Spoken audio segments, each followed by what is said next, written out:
हम शुक्रिया नलित भी मैंने शुक्र पान हल्का तेल डाल दिया मंदिर में।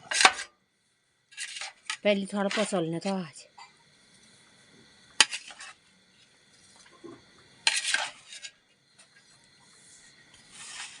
तो मित्रों कैसा लग रहा है इसका कलर, अब देखिए ये है। नमस्कार मित्रों, सुबह के 7:30 बज गए। खेत में पेड़ों को पानी दे दिया और इधर फिर कल मधुमक्खी ने काट दिया। तो मित्रों आप लोग समझ रहे होंगे आजकल मधुमक्खियां कुछ ज़्यादा ही काट रही है।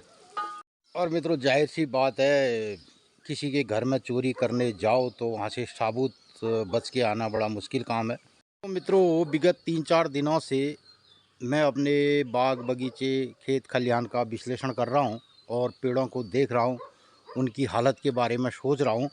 जो ओलों ने हमारे बगीचे की, हमारे खेतों की हालत की है, तो उसकी भरपाई होना तो मुश्किल बात है। मैं सोच रहा था ये सब दृश्य ओले पड़े हमने अपने ब्लॉग के माध्यम से दिखाया और प्रिंट मीडिया ने भी उसको हाईलाइट किया, और जो हमारे स्थानीय पेपर हैं, समाचार पत्र हैं, तो उसमें भी वो बातें रखी। तो मित्रों एक तो क्या होता है, ये जो ओलेबाजी होती है वो एक हवा के रुख के हिसाब से होती है।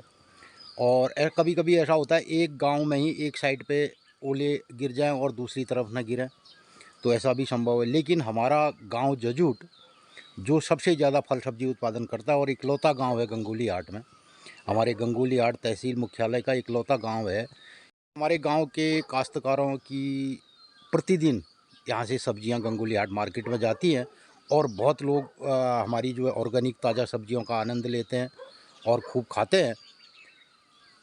आज के दौर में मीडिया में कोई बात छुपती नहीं है और लोगों ने ओलों के बारे में खूब दिखाया और अपने स्टेटस में लगाया, लोगों ने ब्लॉग के द्वारा दिखाया और प्रिंट मीडिया में भी ये बातें छपी।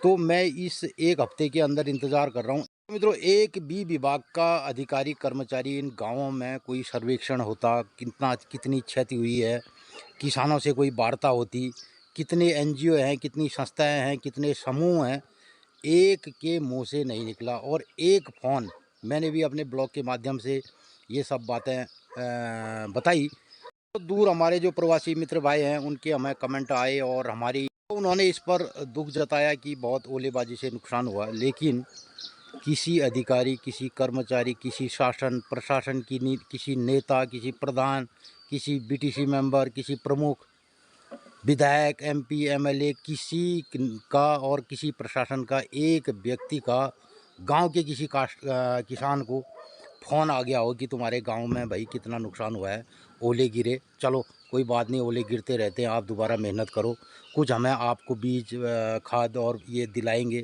कुछ सरकारी राहत दिलाएंगे, एक ढाढ़स बनाने की बात होती है। तो मित्रों हम किस स्तर पर हमारा देश जी रहा है आज भी, जहाँ विश्व के वो देश एग्रीकल्चर में बहुत आगे हैं और प्रतिदिन उनके लिए सरकारें काम करती हैं, तो हमारे देश में ये स्थिति है। और किसान के वहाँ ओले गिरे और किसानों के खेतों में तमाम फसलें बर्बाद हुई और एक फ़ोन भी नहीं आया और किसी ने इसके बारे में कुछ कहा ही नहीं। तो ये कितने बड़ा दुख का विषय है कि हम जो किसान खेत में पैदा करते हैं और उनके ऊपर यहाँ प्राकृतिक प्रकोप होता है और सब कुछ बेस्ट जाता है, तो लोग और सरकारें और विभाग, संबंधित विभाग भी, अगर कृषि है, हॉर्टिकल्चर है, एग्रीकल्चर है, तमाम ऐसे विभाग चल रहे हैं। यहाँ पे प्रधानमंत्री कृषि सिंचाई योजना, जलागम, उप जलागम और agriculture, horticulture, block development authority और तहसील प्रशासन, एक भी व्यक्ति ने इस पर कोई बात नहीं की और नहीं किसी किसान से इस बारे में जिक्र की। तो हम अपने खेतों में रोज़ सुबह में आजकल इस बारे में मनन कर रहा हूँ कि हम जो खेती किसानी का काम करते हैं, तो हमारे साथ दुनिया का कोई आदमी खड़ा नहीं रहता है, समाज का कोई आदमी खड़ा नहीं रहता, आज के मीडिया का कोई आदमी खड़ा नहीं रहता है कि इन बातों को उठाया जाए और किसान के दुख दर्द में उसका साथ दिया जाए। अपने बगीचे और खेत में निहार रहा था, देख रहा था, तो मुझे ये बातें आज दिखाई दी। वरना देखिए अगर ये आड़ू बन रहे थे हमारे अभी पेड़ों में, और ये अगर ओले नहीं गिरे होते तो मित्रों कुछ दाने जो बचे हैं वो इस तरीके के आड़ू बन रहे थे। और प्याज के खेत में से मैं पत्ते ऐसे लटक गए। ये प्याज बन रही थी। अब इसमें तो मित्रों इसमें अब नीचे से जड़ बन रही थी। तो इस तरीके का प्याज का खेत की हालत बना दी है। देखिए, जब अपने नीचे गेहूं के खेतों में गया और जिन काश्तकारों के गेहूं बहुत अच्छे हुए थे, जिन्होंने मेहनत की थी, गेहूं के खेतों में खूब खाद डाली थी, तो उनके गेहूं में एक दाना नहीं है, पूरा फाड़ के रख दिया। तो मित्रों जिस काम में हम दिन का 16 घंटे अपना देते हैं, बाग बगीचा खेत खलिहान पर्यावरण और मिट्टी खेती की बातें करते हैं, तो उसमें हमें प्राकृतिक रूप से बहुत बड़ा नुकसान अभी झेलना पड़ रहा है। तो उसके बारे में इस बीच विगत एक हफ्ते से कोई काम करने का मन नहीं बन रहा था। लेकिन फिर जब मैं कल से खेत में गया और देखा तो चारों तरफ जो दृश्य मुझे दिखाई दिया, छोटे छोटे गेहूं आदि जो लोगों ने बोए हैं, जो उनकी हालत हुई है, तो उस पर मैं सोचने में मजबूर हुआ।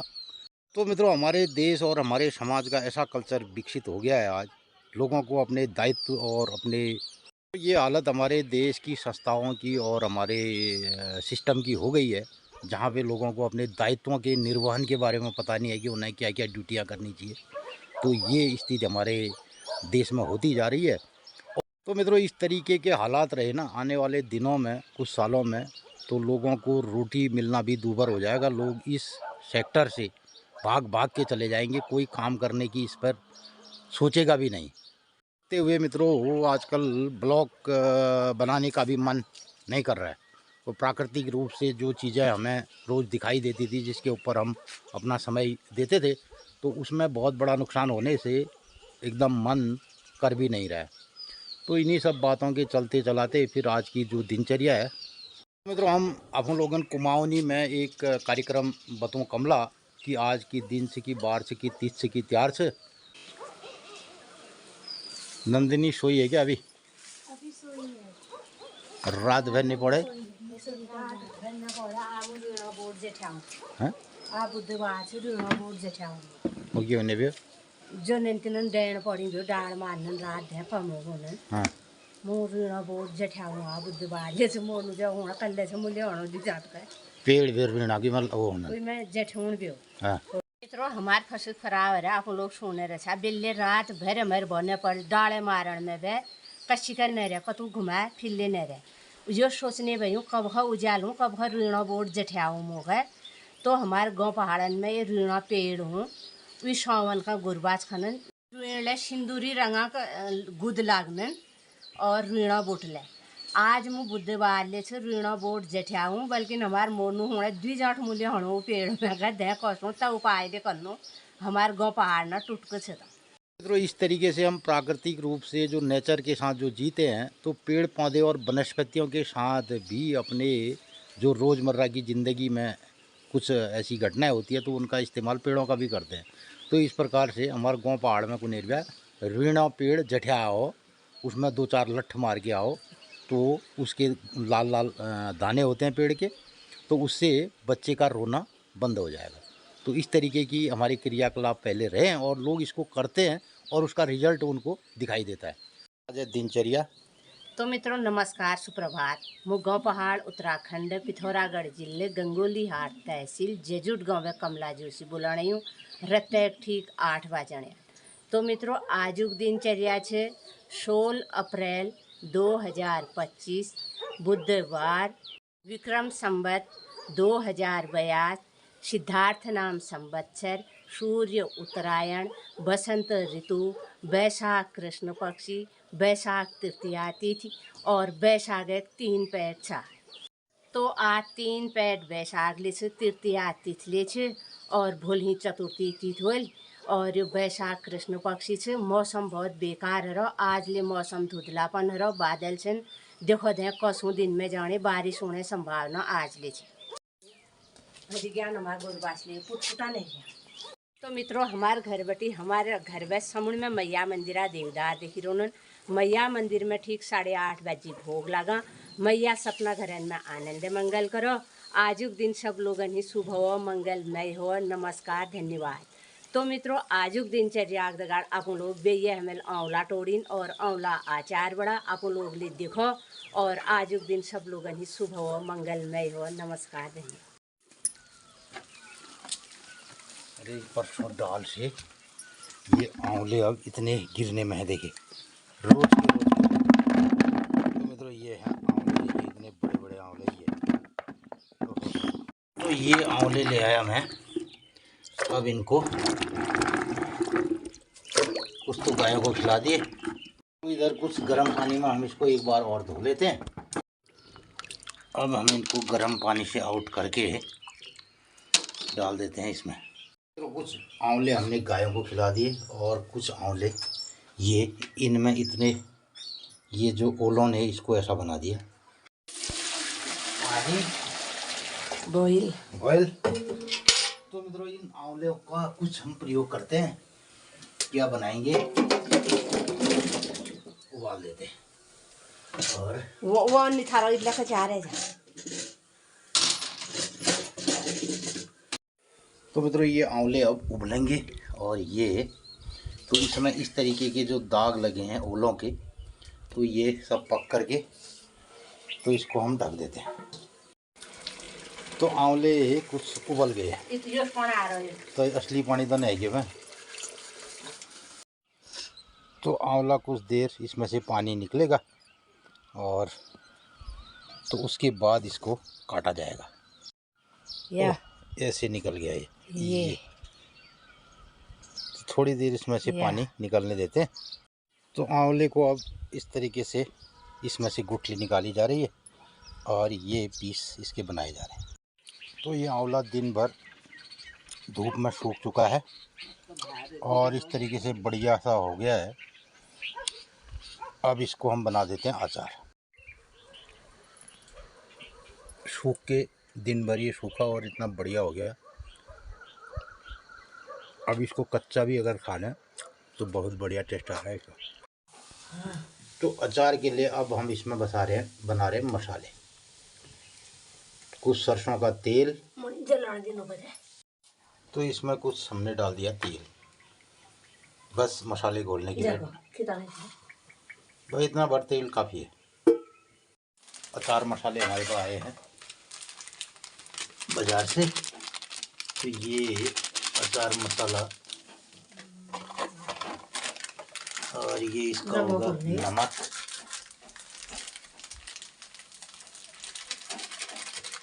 तो मित्रों ये रेडीमेड बना हुआ अचार मसाला है। इस मसाले को हम हल्के ठंड पानी से घोल लेते हैं, बस जो कि मसाला जले नहीं आई कहीं।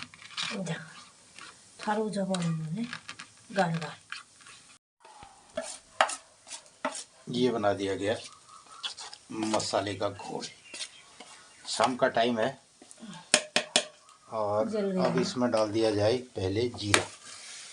उस जीरा हम अपना साबुत और कुछ सौंफ, ये बन गया बस। और इसमें डाल दिया जाएगा अब मसाला, बनेगा अचार मसाला।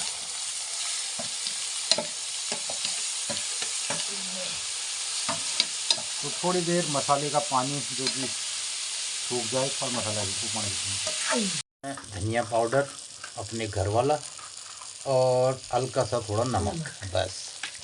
अब हमने मिलाना है मसाले को।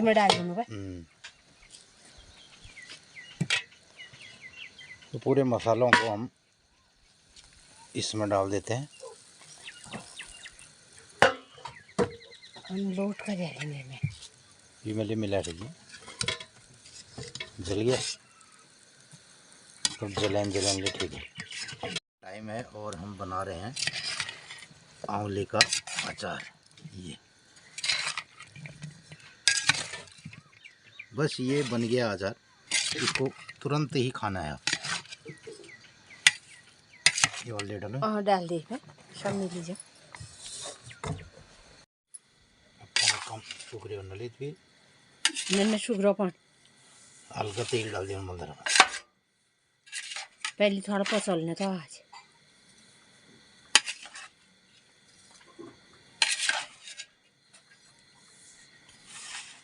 तो मित्रों कैसा लग रहा है इसका कलर, अब देखिए। ये है आंवले का अचार। अब हम इसको डब्बों में पैक कर देते हैं और इसको कल से खाना भी शुरू कर देते हैं।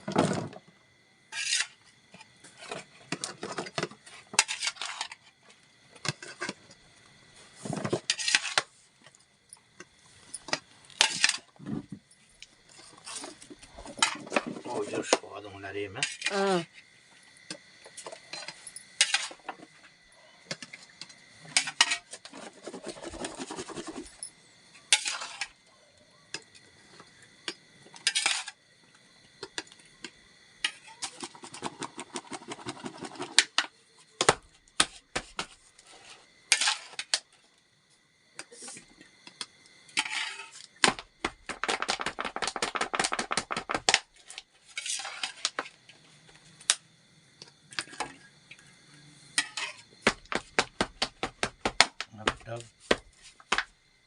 तमें हल्दी तमें टटिया दियो तो देखा ढक्कन में।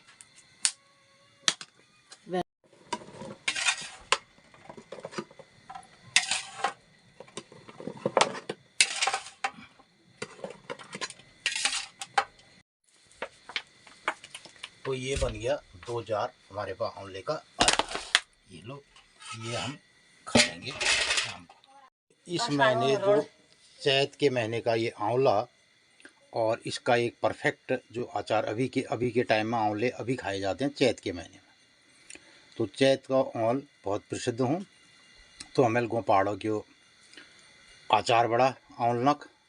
तो ये आप लोगों ने कौशला को ये मैं जरूर अपना ट्राई प्रतिक्रिया दिया। गया किचन में।